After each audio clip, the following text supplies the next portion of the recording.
Are you looking for a source of inspiration, guidance, and hope in these challenging times? Then look no further. My Christian YouTube channel is here to provide you with uplifting and empowering content that will help you navigate through life's ups and downs. You will find videos on a wide range of topics, including biblical teachings, prophetic vision, spiritual growth, rapture warning, and practical advice for living a fulfilling life.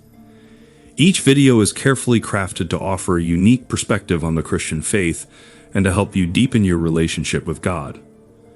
By subscribing to my channel, you will not only have access to new videos almost every day, but also be part of a community of like-minded individuals who are on the same journey towards spiritual enlightenment. With my channel, you will be equipped with the tools and resources you need to live a purposeful and meaningful life. Don't wait any longer. Subscribe to my channel today and let's embark on this journey together. Together we will grow in our faith and be a light to the world.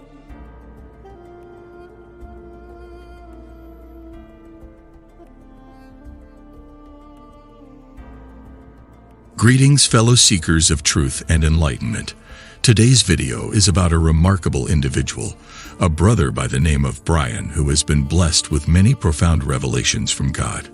He has been on an extraordinary journey of spiritual growth and understanding, and he has been kind enough to share his experiences with us. Remain blessed as you watch. My name is Brian, and I'm a father of 2 young children. I've always been a man of strong convictions, and one of those convictions is that I don't believe in the concept of the mark of the beast. It's just a myth, a story from the Bible that has been twisted and distorted over time. But all of that changed on a dark and stormy night when I found myself in a crowded city square, watching in horror as people lined up to receive a mark on their foreheads. The mark, known as the mark of the beast, was being issued by the government as a means of controlling the population.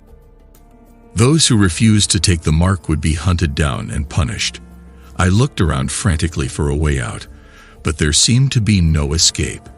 Everywhere I looked, people were being forced to take the mark, their free will taken away from them.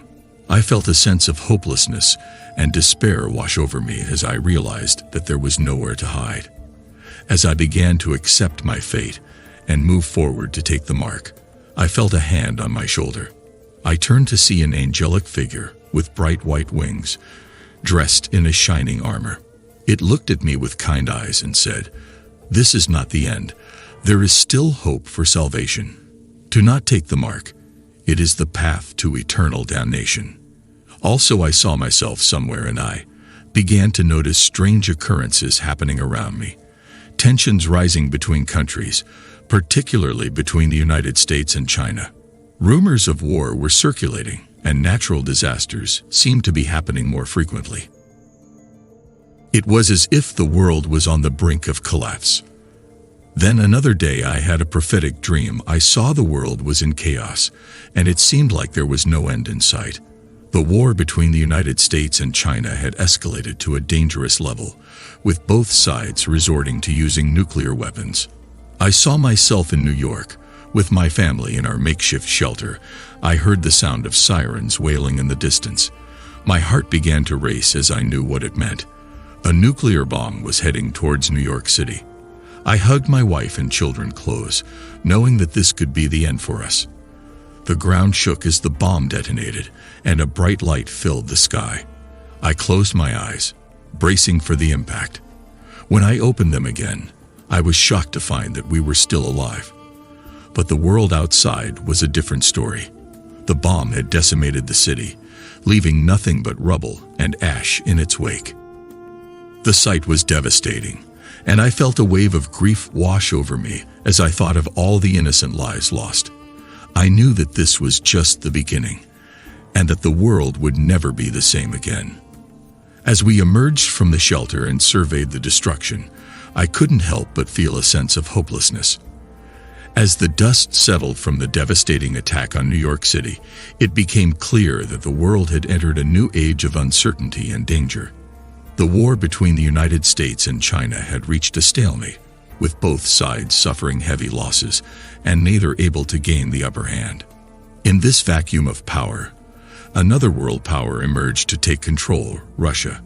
The Russian government, under the leadership of a new and ambitious leader, quickly moved to capitalize on the chaos and instability, expanding its territory and influence through aggressive military action and strategic alliances. The Russian military, having not suffered the same level of destruction as the US and China, became the strongest in the world, and soon, other countries began to fall under their control. They became the dominant superpower, and their leader was hailed as a hero for bringing stability to the world after a devastating war. As the world settled into this new world order, many people felt a sense of unease. The Russian government had a reputation for being authoritarian and oppressive, and there were rumors of widespread human rights violations. But with no other country strong enough to challenge them, there seemed to be little that could be done. That same day, I also had another dream. As I lay in bed, I suddenly heard the sound of a loud trumpet blaring outside. I got up to investigate, and as I looked out the window, I saw a scene that filled me with fear. People all over the street were being lifted off the ground, their bodies enveloped in a bright light. They were being taken up to the sky, and I knew that this was the rapture.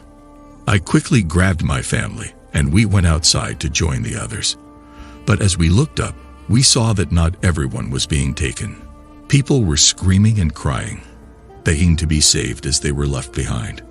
I felt a sense of despair and hopelessness as I watched my friends and neighbors being left behind. They were pleading with God to save them, but their cries went unanswered. I could see the fear and confusion in their eyes, and it made my heart heavy with sorrow. As the trumpet sound reached its crescendo, I felt myself being lifted off the ground, my body enveloped in a warm and comforting light. But as I looked back, I saw my loved ones still left on the ground, and it felt as if a part of me was missing. I knew that the world I was leaving behind was one of chaos and destruction, and those left behind would face a harsh reality. I felt guilty and fearful for what would happen to them and to humanity. I closed my eyes and let myself be taken up into the sky, but the feeling of guilt and fear stayed with me. As I was lifted up into the sky, I couldn't shake off the feeling of guilt and fear for